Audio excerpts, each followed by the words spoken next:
کیا میں تمہیں ایسے بزنس ایسی تجارت بتاؤں؟ کیوں بیٹے؟ تجارت کا نام سننے کے بعد ہمیں سوچتا کچھ قیمت دینی پڑے گی، اور وہ بھی مارکیٹ میں بزنس مین ہو تو کیا پوچھنا، ان کا تو دل ویسے ہی پاک پاک ہو جاتا ہے. کیوں؟ ہمارے بزنس کا تذکرہ چل رہا ہے. تو قرآن پاک میں بہت سارے اعمال ایسے ہیں جن کو اللہ نے تجارت اور بزنس سے تعبیر کیا ہے. حل ادلکم علی تجارت، ایمان والو کیا ہم تمہیں ایسی تجارت بتائیں جو تجارت بڑی کامیاب ہے. اور کیا اس کا فائدہ کیا ہے؟ تنجیکم من عذاب علیم، تمہیں دردناک عذاب سے وہ تجارت نجات دے دے گی، نجات پا جاؤ گے. تنجیکم من عذاب علیم، دردناک عذاب سے تم نجات پا جاؤ گے اس تجارت کے ذریعے. اور یہاں ایک چیز جہاں سے آگے آئے بات اور یاد رکھیے گا، عذاب دو طرح کا ہوتا ہے، ایک دنیاوی عذاب اور ایک آخرت کا عذاب، دنیاوی اخروی دونوں عذاب. یہاں اللہ نے کسی کا نام نہیں لیا، آگے جو تشریح کی ہے اس کا مطلب کہ دونوں عذاب، دنیا کا بھی اور آخرت پر. تو ایسا بزنس، ایسی تجارت تنجیکم من عذاب علیم، دنیا اور آخرت دونوں چاہتے میں دردناک عذاب سے تمہیں بچا لے گی. اب وہ کیا ہے؟ نمبر 1 تؤمنون باللہ ورسولہ وتجاہدون فی سبیل اللہ باموالکم وانفسکم. یہ 3. نمبر 1 ایمان باللہ، نمبر 2 ایمان بالرسول، نمبر 3 جہاد فی سبیل اللہ. اور آپ لوگ صرف ایک سمجھنا چاہتے ہوں گے، کیا وہ تیسری چیز؟ ہاں، جہاد فی سبیل. کیوں؟ ایمان باللہ تو معلوم ہے، ایمان بالرسول بھی معلوم ہے. تو ہو سکتا ہے میں جو بتاؤں وہ آپ کے توقع کے خلاف ہو. سب سے پہلے تؤمنون باللہ، اللہ پر ایمان لاؤ. ایمان کے کیا مطلب ہے؟ قرآن پاک میں، شریعت میں ایمان 2 معنوں میں استعمال ہوتا ہے، اور ایسی بہت ساری مثالیں قرآن میں ہیں. نمبر 1 ایمان باللہ کا مطلب ہے آپ اپنا عقیدہ توحید، ہر قسم کے شرک سے، ضلالت سے بچیں. آپ کا عقیدہ توحید کا عقیدہ ہو. اگر یہ معنی آپ نے لے لیا تو اگر ٹھنڈے دل سے سوچیں کہ دنیا اور آخرت کے دردناک عذاب اور پریشانیوں سے بچانے والا سب سے پہلا عمل اللہ نے جو قرار دیا توحید خالص. کیا ہے دوستو؟ اب اگر توحید خالص ہی نہیں رہے گی تو پھر اللہ مدد کیا کرے گا ہماری؟ سوچئے ذرا سا. ایک زمانے میں، یا ابھی آپ اندازہ لگائیں کہ آج انسان اللہ کو تو مانتا ہے، ایک اللہ ہے، لیکن توحید پر آنے کے لیے تیار نہیں ہوا. کون سا شرک ایسا ہے جو امت میں آج نہ پایا جاتا؟ شرک فی الذات تک آج دنیا کے مسلمان مبتلا ہیں. میرے بھائی، جب اللہ تعالیٰ دردناک عذاب سے نجات دینے کے لیے شرط رکھا ہے کہ پہلی شرط کیا ہے؟ عقیدہ توحید. اور آج توحید کا عقیدہ کیسے ہے؟ بلکہ سنا ہوگا اللہ اکبر کہ دنیا میں کون سا شرک ہے جو آج مسلمانوں میں دیکھے نہ پایا جا رہا ہو. تعویذ گنڈے سے لے کر کے کمر کا سجدہ، طواف تک انسان آج غیر اللہ کا کر رہا ہے. میں نے نماز پڑھی بازو میں ایک انسان کھڑا ہوا، اور وہ بھی اظہار جو پہنا تھا، کیا کہتے ہیں وہ 34 کہتے ہیں، 34 کیا کہتے ہیں، 34 سب کچھ کھلا ہوا ہے. تو دیکھا پیر میں گرین کلر کا دھاگا تعویذ باندھا ہوا ہے. آج تک تعویذ گلے میں تھی اور اب تعویذ کہاں آ گئی ہے؟ پیر میں بھی آ گئی. رکوع میں گیا تو دیکھا سلام کے بعد پھیرا تو کہتا ہے میں مدنی چینل کا آدمی ہوں. سمجھ جاؤ. اب بتاؤ جب قرآن ٹانک میں کے اندر باندھنے لگے انسان تو اس سے زیادہ توہین قرآن کی کیا ہو سکتی؟ اب فخر کر رہا ہے. میں کہا میں جانتا ہوں تم مدنی لیکن بتا کہ نہیں آپ کے سمجھ سے باہر کی بات ہے. یہ آخری جواب تھا. مسجد سے نکل گیا اور پتہ نہیں جوتا پہنے کوئی سے کم ہے. اب آپ ذرا سوچیں آج شرک کون سا شرک ہے؟ تو دوستو بہرحال ادھر ہم نہیں جانا چاہتے ہیں. ہمیں تینوں باتیں پوری کر دینا چاہتے ہیں. پھر تفصیل کسی اور موقع پر بتانا یہ چاہتے ہیں کہ جب تک شرک ہم مسلمان نہ چھوڑیں دوستو جب شرک ہم چھوڑیں گے اور شرک سے ہم باز آئیں گے تب اللہ تعالیٰ انشاءاللہ ہمارے اوپر سے دنیا کا عذاب بھی اٹھا لے گا اور آخرت سے. اور مسلمان سب جان دینے کے لیے تو تیار ہے لیکن شرک چھوڑنے کے لیے تیار نہیں. اور اگر نہ سمجھ میں آئے محرم کا انتظار کر لو. ابھی کیسا شرک؟ تو دوستو ہمارے نوجوانوں اگر ہم چاہتے ہیں کہ خود بھی عذاب سے بچیں اور امت کو بھی ظلم سے بچائیں امت کو بھی عذاب سے بچائیں تو سب سے زیادہ محنت ہماری کس پر ہونی چاہیے؟ عقیدہ توحید کے نشر و اشاعت پر. اور جب مسلمان عقیدہ توحید کے نشر و اشاعت کو چھوڑ کر کے کسی اور انداز سے دنیا میں امن و امان قائم کرنا چاہے گا تو میں سمجھتا ہوں جب اللہ ہی نہیں چاہے گا تو کبھی امن قائم نہیں ہو سکتا. آپ قرآن وَلَا يُبَدِّلَنَّهُم مِّن بَعْدِ خَوْفِهِمْ أَمْنًا اگر تم سچے مومن ہو جاؤ تو سارے خطرات سارے تمہاری قراردادیں ہم ختم کر کے تمہارے خوف کو امن میں ہم تبدیل کر دیں گے.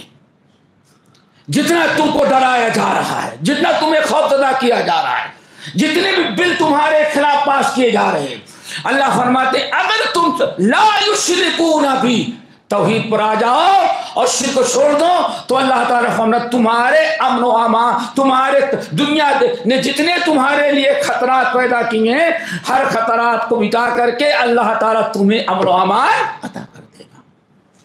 دعا کرو ہمیں اللہ تعالیٰ توفیق دے کہ ہم توحید کے نشر اشاعت پر محنت کریں گے اور شاید ہماری سستی دور ہو جائے. ہم جب کرتے رہے اور الحمدللہ جتنا زیادہ شرکام ہو ہم لوگوں کو چاہے کہ مل جل کر کے ہمارے طائفہ منصورہ ہے دوستو اتنا ہی زیادہ ہمارے اندر شرک کے مٹانے کی بھی فکر اور کوشش ہونی چاہیے. یہ بڑی ذمہ داری ہے دوستو. ایمان باللہ کا دوسرا مطلب دیکھیں وہ بھی بڑا اہم ہے. تؤمنون باللہ عذاب علیم سے نجات پانے کا سب سے پہلا ایمان باللہ. ایمان باللہ کے ایک معنی کیا بتایا؟ توحید خالص. اور توحید آ جائے تھا کسی نے کہا توحید کی امانت پڑھو آسان نہیں مٹانا باطل سے دبنے والے آسمان نہیں ہے. ہم 100 بار کر چکا ہے تو امتحان ہمارا. اس سے پہلے بھی اس سرزمین ہند بھی جس کو پاور ملا اس نے ایک ہی مقصد بنایا کہ اسلام اور مسلمانوں کو ختم کرو. اس سے پہلے پوری تاریخ ہمارے سامنے جب سے مسلمانوں نے یہاں قدم رکھا جب بھی کسی کو پاور ملا تو اس نے سب سے بڑا مقصد کیا بنایا؟ اسلام اور مسلمانوں کو ختم کرنا. لیکن وہ مٹ گئے اور اسلام کی فطرت میں قدرت نے لچک بخشی ہے. جتنا ہی دبایا جاتا اتنا ہی ابھرتا جاتا ہے توحید پر. دوسرا معنی دوستو بہت ہی اہم ہے. دوسرا معنی ہے ایمان المقرون بالعمل الصالح. جب اللہ تعالیٰ فرمائے اے ایمان والو تو خالی توحید نہیں توحید کے ساتھ انسان عمل صالح کرے. اور مفسر کے جہاں بھی خالص ایمان کا تذکرہ ہے صرف ایمان کا تذکرہ ہے وہاں توحید نہیں بلکہ توحید کے ساتھ عمل صالح، یعنی اے ایمان والو، اے ایمان والو، جو ایمان باللہ یعنی اللہ کی توحید بھی اور اللہ کی عبادت اور اطاعت بھی۔ اور اگر آپ غور کریں گے تو یہی ایمان کی شرط ہے دوستو۔ الذین آتیناہم الکتاب یتلونہ حق تلاوت اولئک یؤمنون بہ۔ اللہ فرماتے ہیں جن کو ہم نے کتاب دیا، قرآن دیا، قرآن پر ایمان رکھتے ہیں۔ لیکن ایمان رکھنے والے کون ہیں؟ جو قرآن پڑھتے ہیں تو عمل کرتے ہیں۔ اے یتبعونہ حق اتباعہ، قرآن پر ایمان بھی ہے، قرآن کی اتباع بھی ہے۔ اللہ نے فرمایا اب اس کا ایمان بالکتاب مکمل ہوا۔ نمبر 2، دوسرا عمل دوستو، ایمان بالرسول۔ ایمان بالرسول، اور میں سمجھتا ہوں آج ایمان بالرسول کا سب سے بڑا ثبوت انسان کیا دیتا ہے؟ سوچ لو، ایمان بالرسول کیا مطلب بیٹے؟ ایمان رسول کو رسول کون نہیں مانتا؟ جنہیں گالیاں دی، جو اعتراض کی، وہ بھی رسول کو رسول مانتا ہے، تبھی تو رسول سے دشمنی کر رہا ہے وہ۔ سوچو ذرا سا، دنیا میں کون انسان ہے جو رسول کو رسول نہ مانتا؟ رسول تو مان رہا ہے، فرق کیا ہے؟ وہ صرف رسول مانتا ہے لیکن رسول کی اتباع ضروری نہیں سمجھتا۔ اسی لیے ایمان بالرسول صرف محمد الرسول اللہ پڑھ لینا یہ کافی نہیں جب تک کہ رسول کی اتباع نہ کی جائے۔ ہلاکت سے، تباہی سے، بربادی سے بچنے کے لیے دوستو ضرورت ہے کہ جب ہم کہیں محمد الرسول اللہ تو کلمہ جیسے پڑھتے ہیں ویسے ہی آپ کی اتباع بھی ضروری سمجھی جائے۔ اور اگر نہ سمجھ میں آئے، امام بخاری رحمۃ اللہ علیہ نے تو صحیح بخاری کے، آج لوگ کہتے ہیں کہ پہلے کہاں کتاب و سنت کا نام لیا جاتا تھا، جب سے یہ اہل حدیث پیدا ہوئی تب سے کہتے ہیں قرآن و سنت پر عمل کرنا، ورنہ سب سے پہلے کیا کہتے تھے وہ؟ فلاں امام کے پیچھے چلے، یہ لوگ کہتے ہیں نا۔ امام بخاری رحمۃ اللہ علیہ نے اپنے صحیح کے اندر ایک کتاب کا ہے، کتاب الاعتصام بالکتاب والسنہ، قرآن و سنت پر عمل کرنے کا بیان۔ کیا پتہ چلا؟ انگریزوں سے پیدا ہونے سے ہزاروں سال قبل علماء موجود تھے، علماء سلف، جو لوگوں کو کتاب و سنت کی دعوت دے رہے تھے۔ اور اسی کتاب سنہ کے اندر، باب الاعتصام بالکتاب والسنہ کے اندر ابو ہریرہ رضی اللہ تعالیٰ عنہ حدیث نقل کی بڑی پیاری، اور کل امتی یدخلون الجنت الا من ابا، میرے سارے امتی جنت میں جائیں گے مگر وہ نہیں جائے گا جس نے جانے سے انکار کر دیا۔ کل امتی یدخلون الجنت الا من ابا، میرے سارے امتی جنت میں جائیں گے، وہ نہیں جائے گا جس نے انکار کر دیا۔ امتی، کل امتی، میرے سارے امتی جنت میں جائیں گے۔ اب یہاں امتی کون ہیں؟ امتی دو قسم کے ہیں، دو قسم کے امتی ہیں۔ نمبر 1 امت دعوت،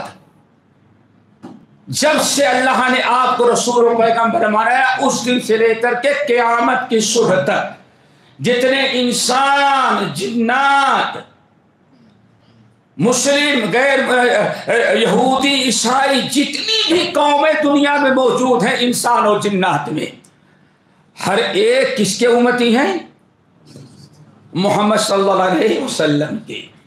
آپ ہی سب کے امتی، آپ ہی کے سارے امتی ہیں۔ اب دنیا کے اندر حقیقت میں نہ کوئی موسیٰ علیہ السلام کا امتی ہے اور نہ تو عیسیٰ علیہ السلام۔ اب کسی نبی کے امتیوں کا وجود نہیں ہے۔ اب پوری کائنات میں جتنے انسان و جنات ہیں سب کے نبی کون ہیں؟ محمد صلی اللہ علیہ وسلم۔ اب جو ایمان لایا ٹھیک ہے، جو ایمان نہیں لایا وہ بربادی کو جائے۔ تو یہ امت دعوت، اور جن لوگوں نے دعوت کو قبول کر لیا، کلمہ پڑھ لیا، اسلام لا لیے، وہ بھی آپ ہی کے امتی ہیں، ان کو امت اجابت، یعنی وہ امت جنہوں نے نبی کی دعوت کو قبول کر لیا۔ اب یہاں بڑی اہم چیز ہے، اس کو سمجھے کہ اللہ رسول نے جب ارشاد فرمایا میرے سارے امتی جنت میں جائیں گے مگر وہ نہیں جائے گا جس نے انکار کر دیا، یہاں کون سے امتی مراد ہیں؟ امت دعوت کی امت اجابت؟ یہ بڑا اہم مسئلہ ہے، اور جب تک یہ نہیں سمجھیں گے بات پوری نہیں آئے گی۔ کون سے امت ہیں؟ کل امتی، ہمارے سارے امتی جنت میں جائیں گے الا من ابا۔ تو یہ کل امتی جو ہیں، تو امت میں کون سے امتی مراد ہیں؟ امت دعوت یا امت اجابت؟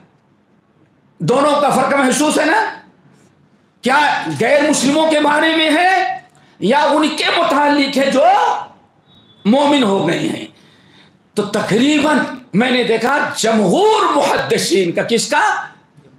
جمہور محدثین کا اور شرح حدیث کا اسی بات پر اتفاق ہے، یہاں امت سے مراد غیر مسلم نہیں بلکہ کلمہ پڑھنے والے امتی مراد ہیں۔ اب آیت حدیث کا مطلب زیادہ واضح ہوگا۔ کل امتی، ہمارے سارے امتی جنت میں جائیں گے، صرف وہ نہیں جائے گا من ابا، جس نے انکار کر دیا۔ انکار کا مطلب یہاں کیا ہے؟ یہاں امتی سے مراد نہ یہودی ہیں، نہ عیسائی ہیں، نہ ہندو ہیں، نہ سکھ ہیں، نہ بدھسٹ ہیں، کچھ بھی نہیں۔ یہاں امتی سے مراد وہ کلمہ گو ہیں، چاہے آپ ہوں یا محرم ہا حسین کرنے والے ہوں یا 12 ربیع الاول کو بسم اللہ اکبر کیک کاٹنے والے ہوں۔ یہی ہوتا ہے نا، چاہے کوئی بھی ہو، جتنے بھی امتی ہیں یہ کلمہ گو۔ اللہ رسول صلی اللہ علیہ وسلم کلمہ گو ایمان رکھنے والے امتیوں کا تذکرہ کر رہے ہیں۔ کلمہ پڑھ لینے کے بعد، اب حدیث کا مطلب کیا ہوگا؟ کلمہ پڑھ لینے کے بعد ہمارے سارے امتی جنت میں جائیں گے، لیکن کلمہ پڑھنے والا میرا وہ امتی جنت میں نہیں جائے گا جس نے انکار کر دیا، جس نے پوچھا کہ یا رسول اللہ ومن ابا، یا بات ومن ابا، وہ کون سا بدبخت ہے جو انکار کر دے؟ اور صحابہ کا یہ سوال بھی اس بات کی دلیل ہے کہ صحابہ نے بھی سمجھا تھا کہ یہاں مراد امت اجابت ہے۔ یا رسول اللہ کون انکار کر سکتا ہے؟ عارف فرمایا زبان سے انکار نہیں کرے گا، اپنے عمل سے انکار کرے گا۔ فرمایا من اطاعنی، جس نے میری اطاعت کیا وہ تو جنت میں جائے گا، لیکن ومن عصانی، جس نے نافرمانی کی ہماری، وہ کہاں جائے گا؟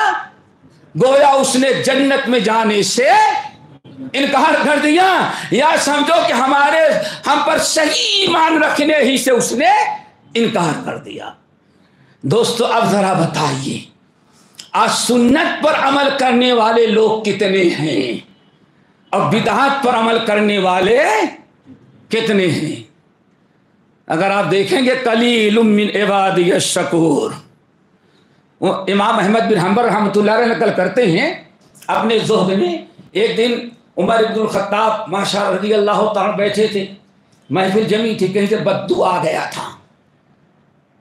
عمر فاروق اپنا در سے درے پیچھے کھڑا ہوا، کہتا ہے یا امیر المومنین ادعو اللہ، یا کھڑا ہوا کہتا ہے اللہم اجعلنی من الاقلین، اللہ مجھ کو اقلین، جو تھوڑے لوگ دنیا میں ہوتے ان میں شامل کرنا، زیادہ لوگوں میں شامل نہیں کرنا۔ یہ بڑی فرحت کی چیز ہے بھائی آپ کے لیے۔ کہتے ہیں دال میں نمک، آٹے میں نمک کے برابر تمہاری کیا ویلو ہے؟ اللہ کے بندے بڑی ویلو ہماری ہے۔ کیوں؟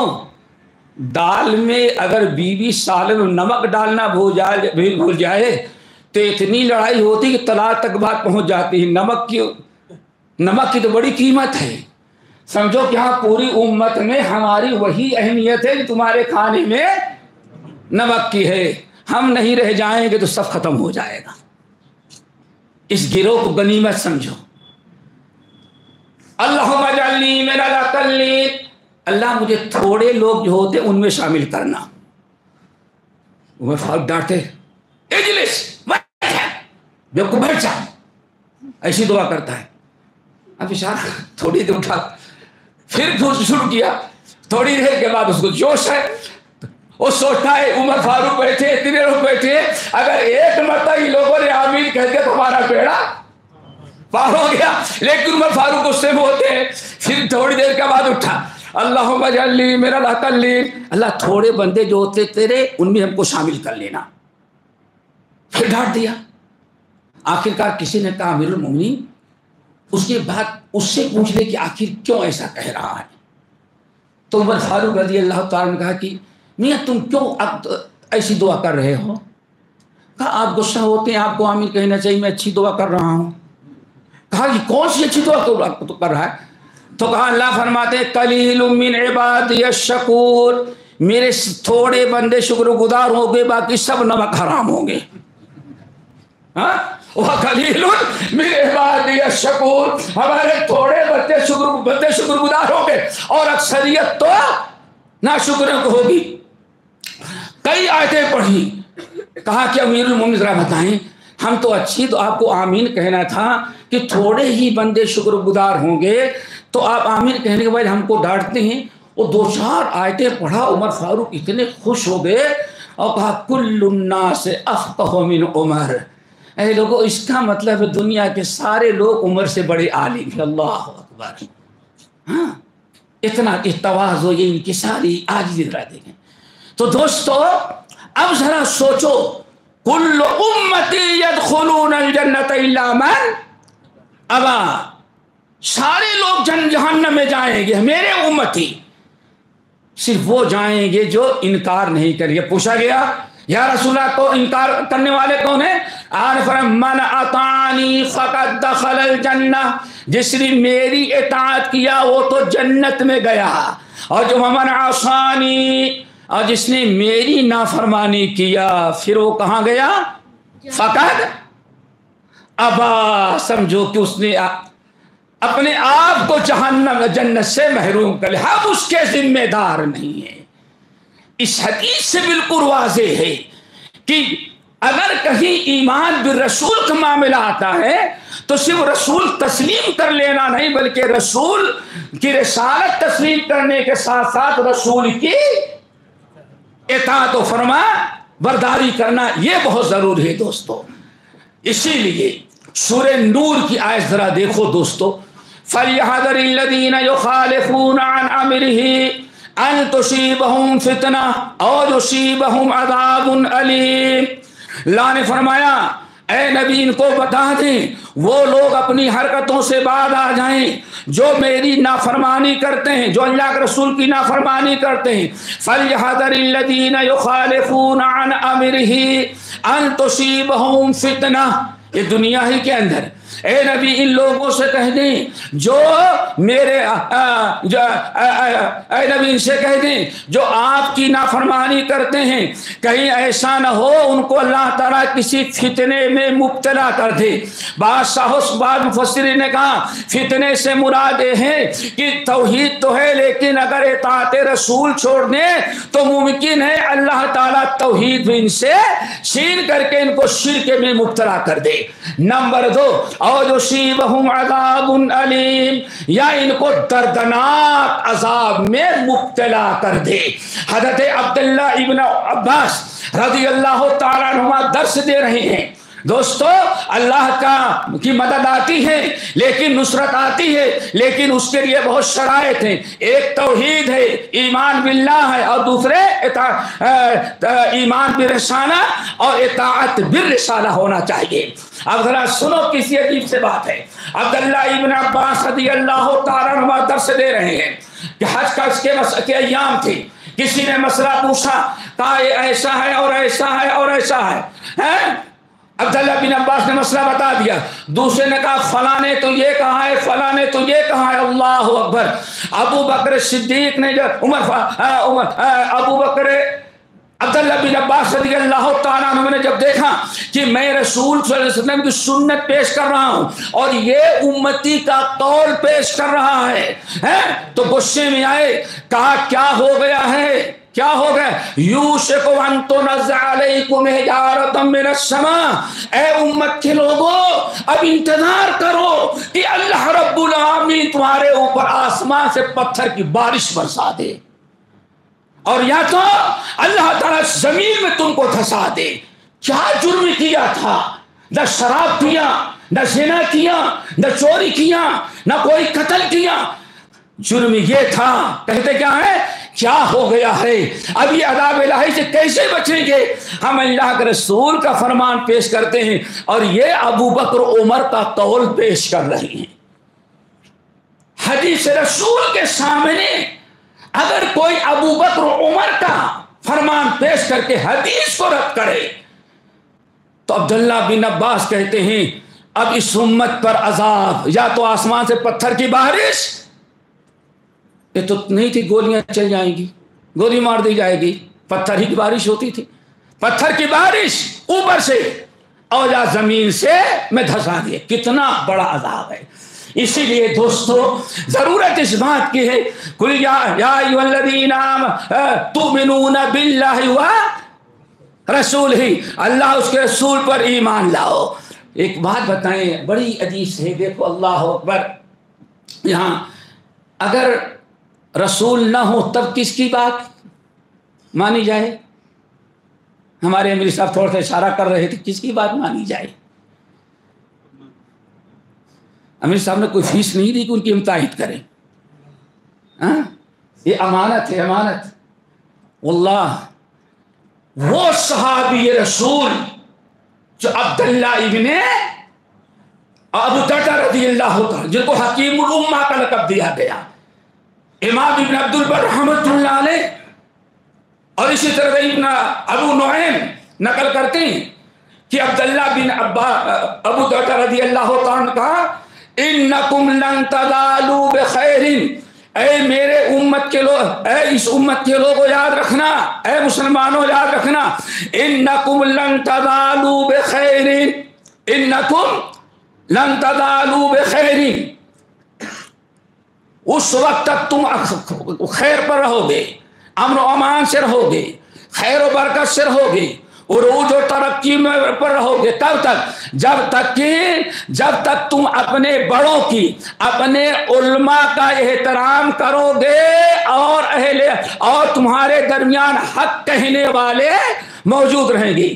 جب تک دو چیزیں تمہارے درمیان موجود رہیں گی، ایک محبت اور احترام، اہل علم سے، علماء سے، دینداروں سے محبت کرنا، احترام کرنا، ان کی تکریم و تعظیم کرنا، جب تک ان سے محبت اور ان کا احترام کرتے رہو گے اور جب تک تمہارے معاشرے میں حق، قول حق اور صحیح بات پیش کی جاتی رہے گی، تب تک اللہ رب العالمین تم کو خیر و برکت سے نوازے گا۔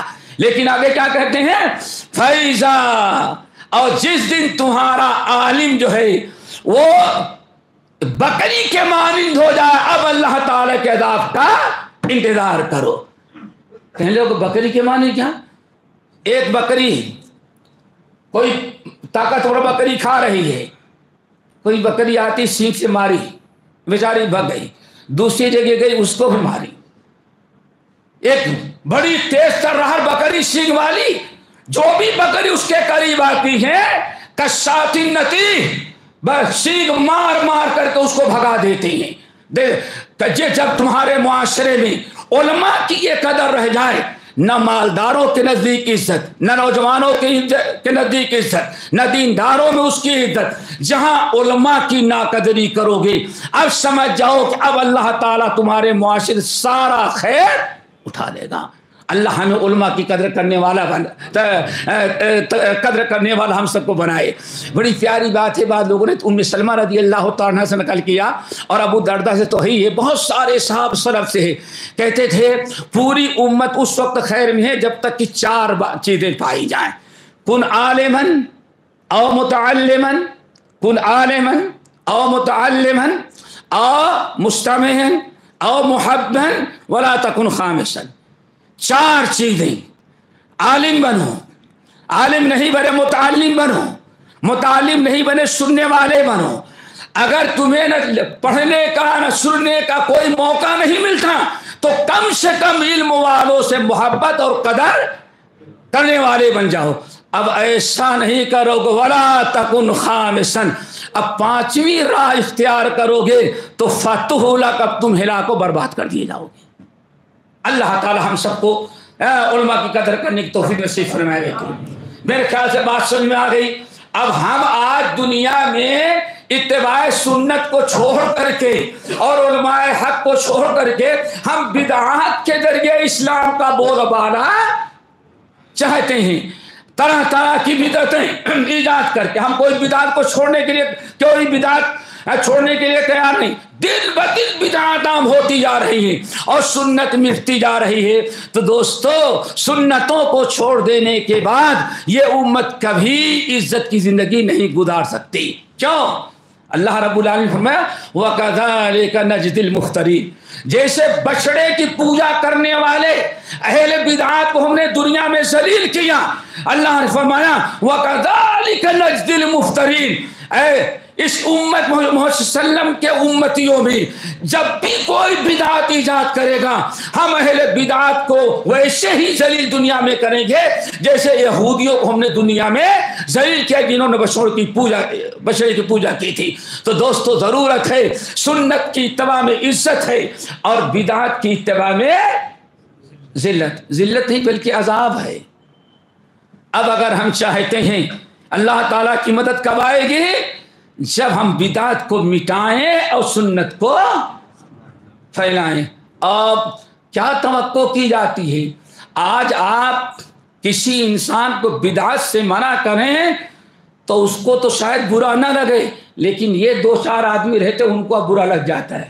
بھائی اب ایسے دنیا میں اتنے مسلمان لڑ رہے ہیں، کسی دوسرے غالب آ رہے ہیں، ارے بدعت پر عمل کرتا چھوڑ دیتے۔ بات اتفاق و اتحاد کی ہونی چاہیے، جو مسلمان جیسے کر رہا ہے ویسے ہی۔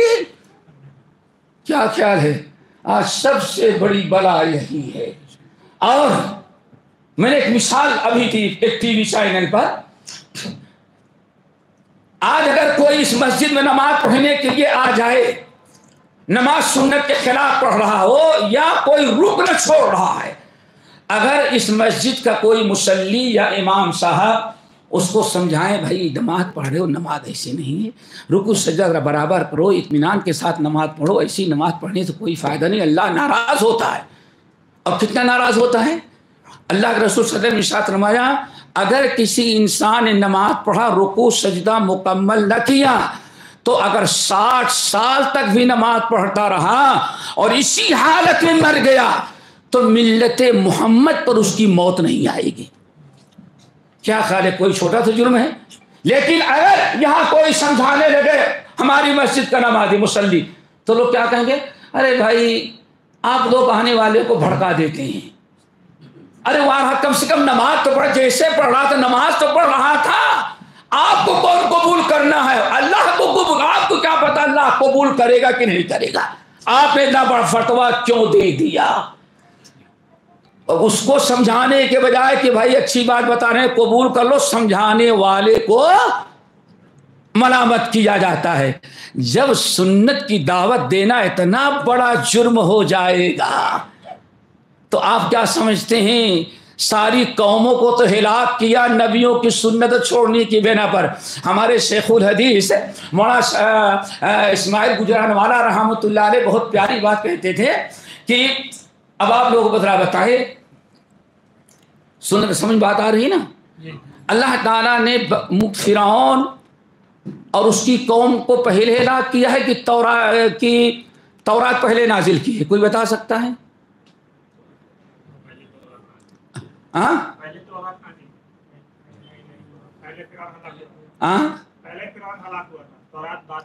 تورات بعد میں آئی. پوری قوم کب ہلاک ہوئی؟ تورات اللہ کی کتاب ملنے سے پہلے.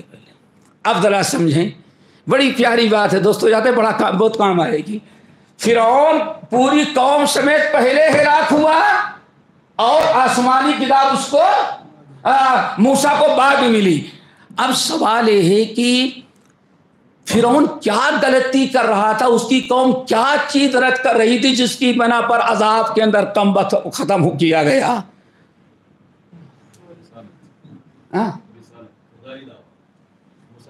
کچھ سمجھ میں آیا؟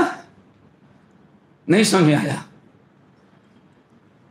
اللہ کی کتاب تو نہیں تھی، لیکن فرعون اس کی قوم کے سامنے موسیٰ علیہ السلام رسول بن کے آئے تھے. ساری دعوت، ساری زندگی جو دی فرعون کو، وہ سنت ہی کی دعوت دی تھی، ابھی کتاب کی دعوت نہیں دی تھی. اب بات سمجھ میں آئی؟ پتہ چل گیا جیسے اللہ کی کتاب کا ترک کرنے والا ہلاک ہوتا ہے، اللہ کے عذاب میں گرفتار ہوتا ہے، ایسے نبی کی سنت کا تارک بھی عذاب الہی میں گرفتار ہو جاتا ہے. بات سمجھ میں آئی؟ اب آج کتاب تو چوم لیتے ہیں، حدیث کو چومنے کی بھی نوبت نہیں آتی، اس کو چومنے کی نوبت نہیں ہے. صحیح حدیث جو ہوگی اس کا کوئی تصور نہیں. اب بس رجب کا مہینہ آ جائے تو معلوم پڑتا ہے رمضان کے روزے کی بھی اتنی فضیلت نہیں جتنا رجب کے. بدعات عام ہو جائیں اور سنت بالکل ختم ہو جائے. تو دوستو ضرورت ہے، یہ بات میں نے اس لیے بتایا. دوسری ذمہ داری ہماری کیا ہے؟ اللہ کے عذاب سے اگر بچنا ہے، ہلاکت و بربادی سے بچنا ہے اور امت کو بچانا ہے تو ہمیں توحید کے ساتھ ساتھ سنت کی بھی دعوت دی جائے اور بدعات کو مٹانے کی کوشش ہے. اور پوری دنیا کے لوگ اس وقت تک اللہ تعالیٰ کے عذاب سے اور غیر قوموں کے ظلم و زیادتی سے نہیں بچ سکیں گے جب تک کہ بدعات سے توبہ کر کے سنت پر عمل نہ کریں. کیوں؟ مسند احمد بن حنبل کی روایت، اللہ رسول نے فرمایا وَجُعِلَ الذُّلُّ وَالصَّغَارُ عَلَىٰ مَنْ خَالَفَ أَمْرِي. اللہ نے ذلت اور رسوائی، پسپائی، اپنا عذاب اس قوم کے مقدر میں لکھ دیا ہے جو میری سنت کی مخالفت کرے گا. تو دوستو صرف جلوس نکالنے سے مسئلہ حل ہو جاتا تو کبھی اب تک حل ہو چکا ہوتا. پتھر مارنے سے اگر مسئلہ حل ہو سکتا تھا تب تک حل ہو گیا ہوتا. مسئلہ حل کب ہوگا؟ جب ہم بدعاتوں کو چھوڑ کر کے نبی کی سنت پر.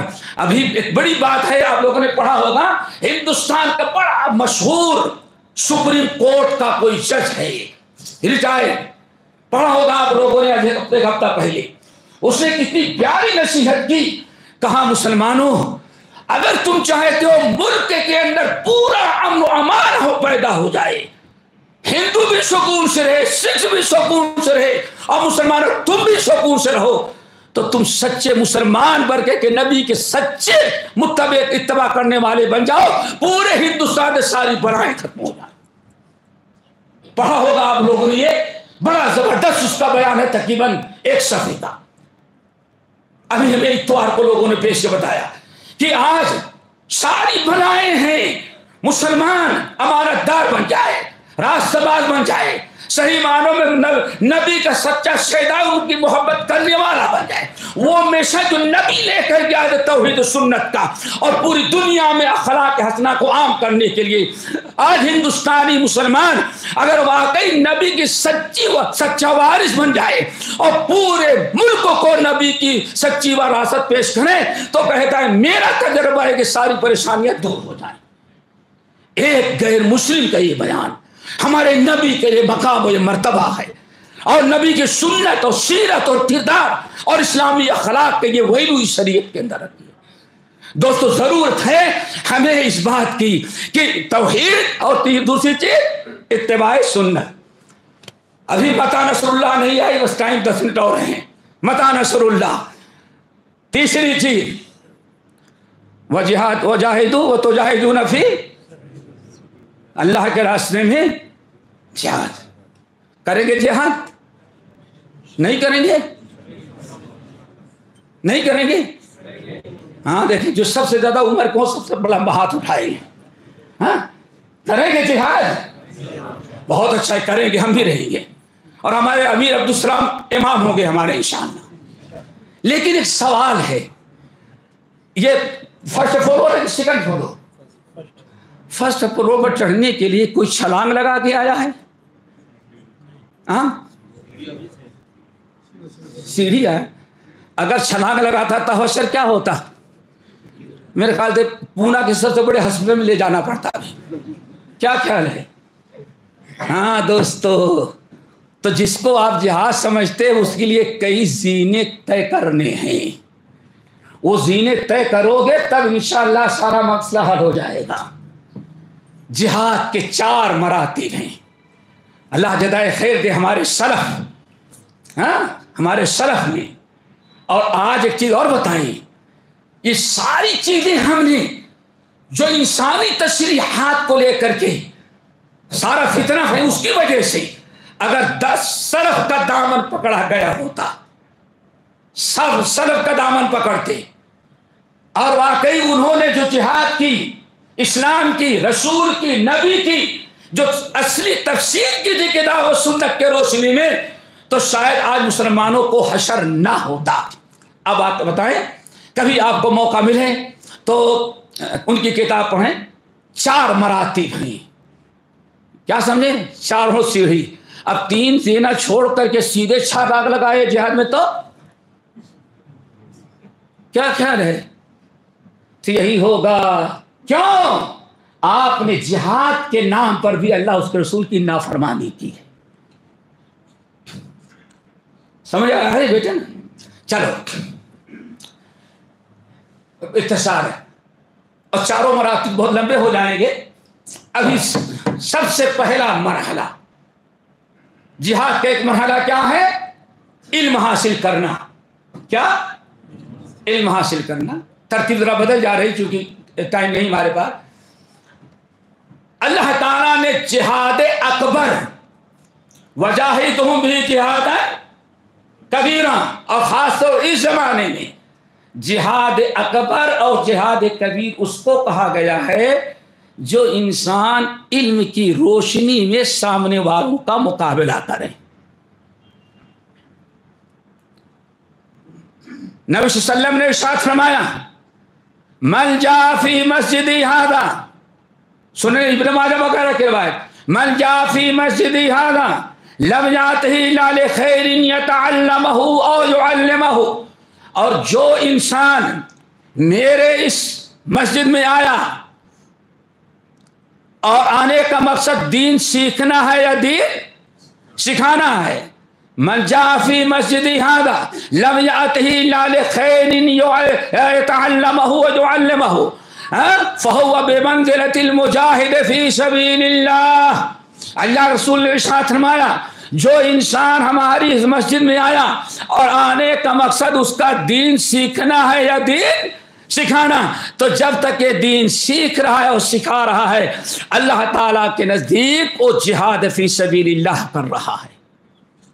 اسی لیے آپ جہاں قرآن پاک میں جہاد کا میں نکلنے کا حکم ہے، وہیں اللہ تعالیٰ نے کس کا حکم دیا ہے کہ ہر آدمی جہاد میں نہ جائے، کچھ جائیں، باقی لوگوں کو چاہیے کہ دین سیکھیں.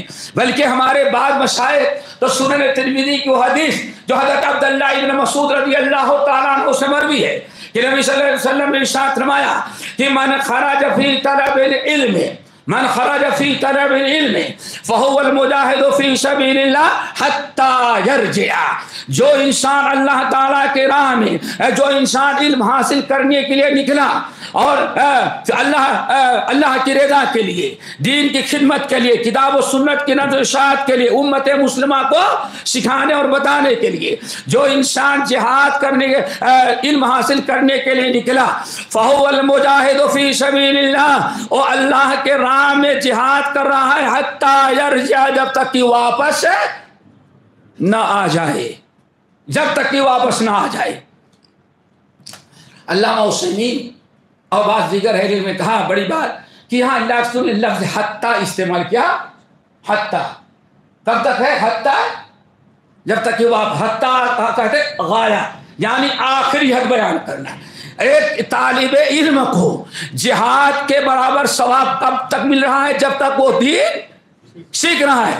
حتیٰ یرجع، اور جب واپس لوٹ کر کے آیا تو اس کا ثواب جہاد کے برابر نہیں بلکہ جہاد سے بڑا ہو گیا۔ کیوں؟ جہاد کی ضرورت تو زندگی میں ہو سکتا ہے کبھی ایک بار دو بار پڑھے، لیکن علم کی جہاد کی ایسی ضرورت ہے کہ انسان کو زندگی کے ہر لمحے پڑتی ہے۔ یہ جہاد فی سبیل اللہ۔ اسی لیے دوستو میں سمجھتا ہوں دین سیکھنے میں کہ اتنی زیادہ اسی لیے رغبت دلائی گئی چونکہ سب سے بڑا جہاد کیا ہوتا ہے؟ دین کا سیکھنا اور دین کے ذریعے مقابلہ کرنا۔ ذرا سوچو، کبھی آپ نے غور کیا اللہ تعالیٰ نے حضرت حسان بن ثابت کو اشعار بنانے کا جذبہ دیا تھا، ایک ملکہ دیا، اور بہت ساری حدیثیں ہیں۔ اللہ اکبر، جب کچھ لوگ آئے اور آپ سے اشعار میں مقابلہ کرنا چاہا اور نبی صلی اللہ علیہ وسلم کے متعلق گفتگو کرنی چاہی اور کہا ساری گفتگو کس میں ہوگی؟ اشعار میں۔ تو اللہ رسول نے ادھر ادھر دیکھا، اللہ نے تو آپ کو علمنہ الشعر وما ينبغي له، اللہ نے آپ کو شاعر نہیں بنایا تھا اور آپ کے شان نشان نہیں، تو آپ نے فرمایا حسان تم آ جاؤ، آؤ مقابلہ کرو۔ پھر آپ نے کیا فرمایا؟ تیر تو تم نہیں چلا رہے ہو لیکن جو جواب دو گے ان کو اتنا وہ چبھے گا کہ نیزہ اگر چبھے تو اتنی تکلیف ان کو نہیں ہوگی۔ کیوں؟ جراحات السنان الالتیام ولا یلتام ما جرح اللسان، اگر کوئی تیر کا زخم ہے وہ تو ٹانکے لگ جائیں گے، مرہم پٹی کے بعد درست ہو جاتا ہے، اور جب اپنی زبان کا تیر ان کے دل پر چلاؤ گے تو زندگی بھر یہ یاد کریں گے ہاں ہمیں ایسا سننا پڑا تھا۔ سمجھ گئے نا؟ اور آگے ذرا سنو، جیسے حضرت حسان میدان میں آئے، پیارے نبی کیا کہتے ہیں؟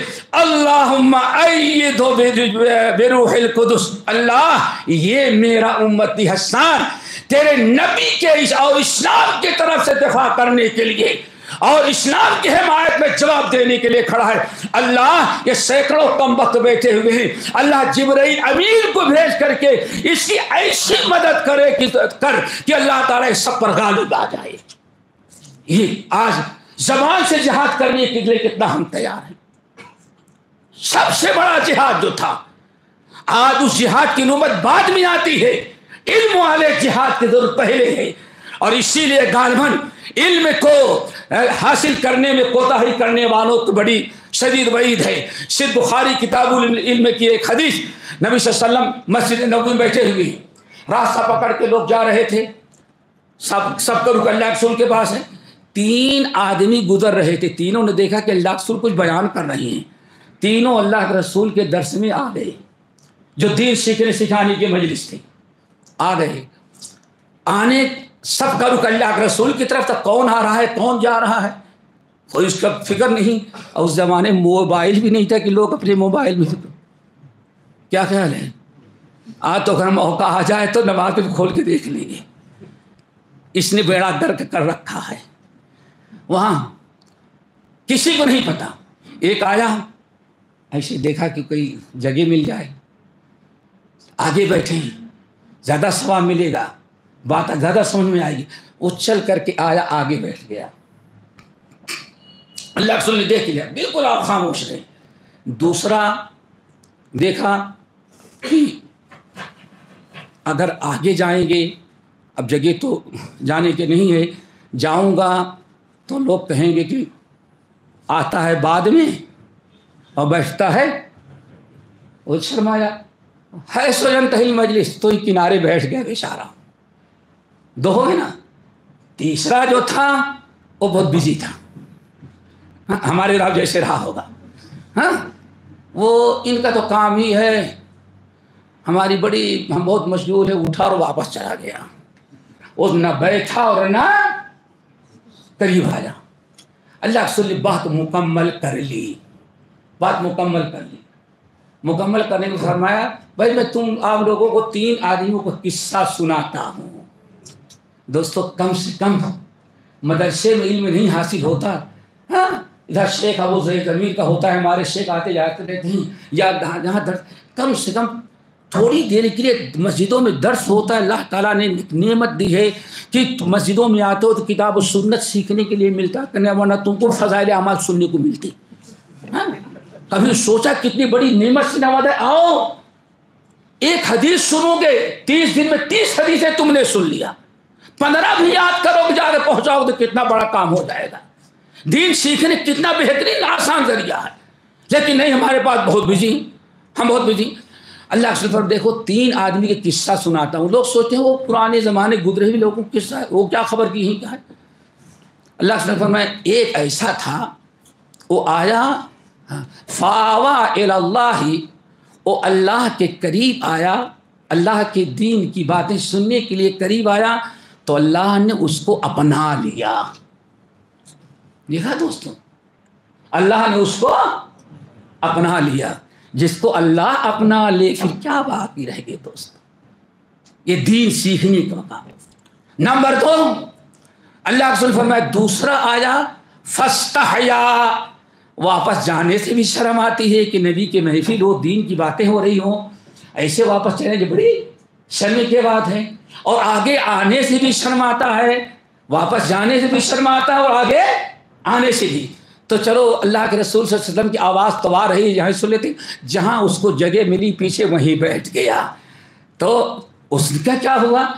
جب فاستحیا، اللہ وہ دوسرا بندہ شرم کیا واپس جانے سے سننے سے، تو اللہ تعالیٰ کو بھی شرم آتی ہے کہ اس کو بھی محروم کرے، اللہ نے اس کو بھی نواز دیا۔ ہاں ہے ہم میں سے کوئی جو آج سنیں تو کیا ہے مولا کا کام ہی ہے بھائی، ان کے کوئی کام اور تھوڑی ہے بس، اور کہیں گے ارے وہ 2-4 بڈھوں پہ لے کے بیٹھ جاتے اور کون ان کے پاس آتے جاتا ہے، سمجھ گئے نا۔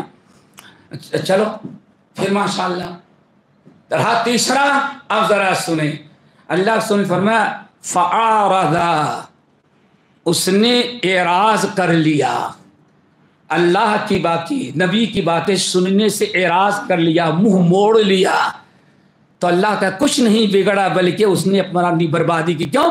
فعارض اللہ عنہ، اللہ نے بھی اس سے اعراض کر لیا۔ دوستو یہ بہت بڑا جہاد ہے۔ بہرحال باقی مراتب جو ہیں وہ اور دوسرے درجہ اور ہیں۔ سب سے بڑا جہاد کیا ہے جو آج سب سے بڑی رکاوٹ بنا ہوا ہے؟ المجاہد من جاہد نفسہ فی طاعت اللہ، انسان اپنے نفس سے تو جہاد کرنے کے لیے تیار نہیں، اپنے نفس سے نہیں جہاد کرتا۔ فجر میں نیند آ رہی تو جہاد کر کے نماز پڑھنے کے لیے نہیں آیا، اپنے نفس تو جہاد نہیں کرتا، اللہ کے دشمنوں سے جہاد کرنے کے لیے چھلانگ لگا رہا ہے۔ ساری سیڑھیاں تو تم نے چھوڑ دیا، تو چھلانگ لگاؤ تو ہاتھ پیر سب توڑ لو گے اپنا، اور جیسے آج تک ہوتا رہا ہے۔ آخری میں آتا ہے اللہ تعالیٰ اس کا بھی وقت لائے، کوئی شریعت میں ہمارا امام ہو، خلیفہ ہو، اعلان کرے گا تو انشاءاللہ وہ بھی، لیکن یہ پہلے 3 مراحل جو ہے جہاد کے اس کو پورا کرو۔ بہرحال بطن کرنے کا حکم دیا جا رہا ہے، لیکن اصل بات رہ گئی۔ 5 منٹ کی اجازت ہے؟ ہاں 5 منٹ نہیں تو بھائی یہ 3 چیزیں سمجھ گئے۔ یہ جہاد والا معاملہ اور لمبا ہے انشاءاللہ، یہ تو سن لیا، ہاں بہت اچھی لگی ہوگی بات، لیکن متى نصر اللہ، ہاں اللہ مدد کب کرے گا؟ ان 3 چیزوں کو بیان کرنے کے بعد اللہ نے ارشاد فرمایا تو اگر یہ 3 باتیں کر لو گے تو آخرت میں تمہیں پہلے کیا ملے گا؟ یغفر لکم ذنوبکم، اللہ تمہارے جب رب کے سامنے کھڑے ہوگے تو تمہارے سارے گناہوں کو اللہ معاف کر دے گا، اور جس سے اللہ اتنا راضی ہوگا کہ بندہ آئے گا سارے گناہوں کو معاف کر دے گا، دنیا میں اس کو ذلیل نہیں کرے گا۔ ٹھیک ہے نا؟ اور یہاں ایک نقطہ یاد رکھیے گا، قرآن پاک میں مختلف مقام کہیے یغفر لکم من ذنوبکم ہے، اور کہیں یغفر لکم اور دونوں میں زمین اور آسمان کا فرق ہے. جہاں ہے من ذنوبکم، اللہ کچھ گناہوں کو معاف کرے گا لیکن کچھ کی تو سزا دے گا تم کو. لیکن اس آیت میں اللہ نے فرمایا یغفر لکم ذنوبکم، یہاں لفظ من نہیں ہے. اللہ تمہارے زندگی کے سارے گناہوں کو معاف کر دے گا. یہ بہت بڑی نعمت ہے. اور کیا کرے گا بیٹے؟ ہاں بولو. نمبر 2 وَيُدْخِلْكُمْ جَنَّاتٍ تَجْرِي مِن تَحْتِهَا، جائے تمہیں ایسی جنت میں داخل کرے گا جس کے اندر نہریں ہوگی انشاءاللہ. اور جس کو اتنی وہاں اتنا مزہ دے گا اللہ، یہاں اس کو اتنا ذلیل دنیا میں نہیں کرے گا. اور نمبر 3 وَمَسَاكِنَ طَيِّبَةً فِي جَنَّاتِ عَدْنٍ، پہلے نمبر پر گناہ، نمبر 2 جنت میں نہریں جاری والی جنت میں ٹھکانا، اور نمبر 3 ماشاءاللہ جنت کے علاوہ جو جنت میں دے گا اس کے علاوہ. اور ماشاءاللہ میں تو شاید یہاں ہمارے مولانا ہے، ان کے پاس کچھ زیادہ علاج ہے نا، یہ بیٹھے ہیں ان کے پاس. پہلے تو یہاں مکان، اور اگر زیادہ آ جائے تو ایک فارم ہاؤس بناؤ، یا کیا کہتے ہیں لونا والا یا خندارا، وہاں ایک بنگلہ بنا لو تاکہ کبھی چھٹی میں بچوں کو عیش کرنے کے لیے وہاں جائیں. تو دنیا کے اندر انسان ایک تو رہائشی مکان بناتا ہے، اور دوسرا کسی ہائی فائی جگہ تفریح گاہ کے لیے موقع بموقع اپنے اہل و عیال کے ساتھ وہاں عیش کرنے کے لیے جاتا ہے. تو یہ تو یہاں کا ہے، وہ بھی پہ کیس آیا تو بھی ختم ہو گیا، اور ایڈی بھیج دی گئے تو بھی مٹ گیا. ہاں یہ سارے بگلے. لیکن وہاں وَمَسَاكِنَ طَيِّبَةً فِي جَنَّاتِ عَدْنٍ، جنت میں مکانات دیکھا، نہریں جاری ہوگی، اور اللہ بڑے عالی شان بنگلے بھی کہیں بنا کر کے دے گا جو ہمیشہ قائم رہیں گے، تاکہ کبھی حوروں کو لے کر کے وہاں گھومنے کے لیے جائیں. ہوئی بات. فَذَلِكَ الْفَوْزُ الْعَظِيمُ. یہ بات نالے بلبل شیدا تو سنا ہنس ہنس کر، اب جگر تھام کے بیٹھو میری باری آئی. اب اللہ نے ارشاد فرمایا متى نصر اللہ وأخرى تحبونها اے ایمان والو، یہ تو آخرت میں تم کو دے گا ہی اللہ تعالیٰ ان 3 عمل کی برکت سے: توحید خالص، اتباع رسول، اور جان و مال سے کے ذریعے جہاد. یہ تو بدلہ اللہ نے دیا تمہیں، جنت دیا، محل دیا، بنگلے دیے، سب کچھ دیا. یہ تو وہاں ملے گا، لیکن تمہیں مرنے سے پہلے دنیا کے اندر وَأُخْرَى تُحِبُّونَهَا، ایک اور بڑی چیز اللہ تم کو دیکھا جس کا بڑا انتظار کر رہے ہو. کیا انتظار کر رہے ہو؟ متا نصر اللہ، اب اللہ کب ہماری مدد کرے گا. اللہ نے وَأُخْرَى تُحِبُّونَهَا، اور دوسری ایک اور چیز دے گا جس کو تم بڑا انتظار کر رہے ہو، جس کے بڑا شوق رکھتے ہو. کیا ہے؟ نصر من اللہ، دشمنوں کے مقابلے میں اللہ تعالیٰ کی مدد حاصل ہوگی. آگے بات سمجھیں. اب متا نصر اللہ آیا کب ہوگا؟ توحید، اتباع سنت، اپنے نفس سے جہاد، علم حاصل کرنا، باطل کو مٹانے کی کوشش کرنا. وَأُخْرَى تُحِبُّونَهَا نَصْرٌ مِّنَ اللَّهِ، اللہ کی مدد. کبھی اللہ کی مدد آتی ہے لیکن فتح دیر میں ہوتی ہے. اللہ نے کیا فرمایا؟ فتح قریب، اور بڑی جلدی اللہ فتح بھی تم کو عطا کرے گا. دوستو، یہ اللہ تعالیٰ نے ان آیات میں فرمایا. اور آخری چیز اللہ کا، اس جتنی باتیں میں نے کہیں سب کا خلاصہ سورہ محمد، ان تنصر اللہ ینصرکم ویثبت اقدامکم. اگر تم اللہ تعالیٰ کے دین کی مدد کرو گے، اللہ کے کتاب کی مدد کرو گے، اللہ کے سنت کی مدد کرو گے، شریعت اسلامیہ کی مدد کرو گے، اپنی اطاعت کے ذریعے، اپنی فرما برداری کے ذریعے، اپنے دعوت و تبلیغ کے ذریعے آج مسلمان اپنی اولاد کی فکر نہیں کر پا رہا ہے۔ ان تنصر اللہ، اللہ کے دین کے مددگار بن جاؤ، پھر دشمنوں کو مقابلے میں اللہ تمہاری مدد کرے گا۔ اللہ ہم کے توفیق نصیب فرمائے۔ ہم اپنے مشائخ سے معذرت چاہیں گے، آخر میں ٹائم میں نے زیادہ لے لیا متا نصر اللہ ثابت کرنے کے لیے۔ امید ہے کہ بات سمجھ میں آئی ہے۔ باقی انشاءاللہ اس سلسلے کی بہت باتیں ہیں، کل اسی سلسلے کی میرے خیال کل اور کہیں گفتگو ہے انشاءاللہ، کل اور وہ کیا اسباب ہیں یا ہمیں اور کیا کرنا چاہیے جبکہ انسان مظلومیت کی زندگی گزار رہا ہو، پھر اللہ تعالیٰ کی رحمت ہم پر کب آتی ہے، کل اس کا انشاءاللہ تذکرہ کریں گے۔ اللہ ہم سب کو عمل کی توفیق نصیب فرمائے۔ اقول قولی ھذا واستغفر اللہ من کل ذنب واتوب الیہ۔